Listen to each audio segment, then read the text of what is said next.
হ্যাঁ, আজকে আমার ওই নিউরোসায়েন্স চেম্বারে একটা রোগী আসছে। এটাকে আমরা পার্কিনসন ডিজিজ বলি। ব্রেনে একটা বেজাল গ্যাংলিয়া আছে, ওটা বয়সের কারণে এটা হয়। ওটা ডিজেনারেশন হয়ে যায়। তাহলে এই রোগীর যেটা কমপ্লেন, চেহারাটা দেখেন ডিপ্রেস, পেশেন্ট এইরকম ফিক্সড হয়ে যায়, হাঁটাটা স্লো হয়ে যায়। এবং আমরা যখন হাঁটবো এটা এরকম সুইং হয়, ওর সুইং হবে না। হাঁটুন তো একটু, ওই যে আপনি এরকম করবেন না, আপনি হ্যাঁ হাঁটেন, আসেন, এই যে সুইং হচ্ছে না, এটা এরকম করতেছে না, আর জয়েন্টটা স্টিফ হবে। ওকে, তাহলে আমরা এটা এমনি কোনো ইনভেস্টিগেশন বা কোনো এমআরআই সিটি স্ক্যান লাগে না, আমরা বুঝে ফেলি।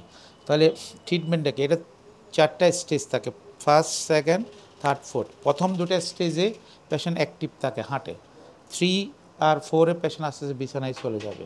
তাহলে আমরা ওষুধ দিব যে এটা তার এটা কাঁপুনিটা, ট্রেমরটা কমানোর জন্য।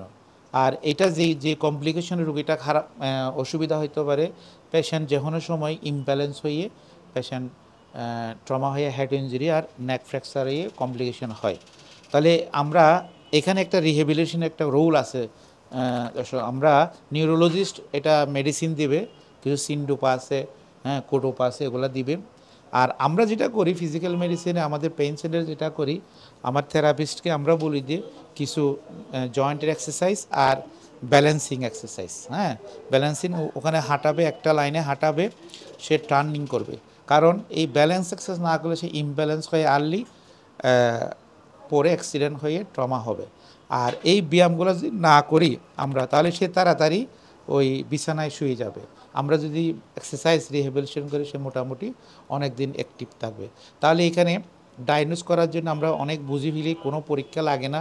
2 নম্বর, এখানে ড্রাগ হচ্ছে যে এটাকে ওই ট্রেমরটা কমাবে, আর রুগীকে অ্যাক্টিভ করার জন্য রিহ্যাবিলিটেশন দরকার। রিহ্যাবিলিটেশন মিনস আমরা এখানে এক্সারসাইজ বলি, মুভমেন্টটা করবে এরকম, প্রত্যেকটা জয়েন্ট করবে, স্ট্রেচিং করবে, রোম করবে, আর আমরা ব্যালেন্সিং আর কোঅর্ডিনেশন এক্সারসাইজ আমরা দিব। ইন কোঅর্ডিনেশন এভাবে নিয়ে সে খাইতে পারেন, আমরা কোঅর্ডিনেশন এক্সারসাইজ দিব। তাহলে এই এক্সারসাইজগুলো দিলে পেশেন্ট তাহলে অ্যাক্টিভ থাকবে।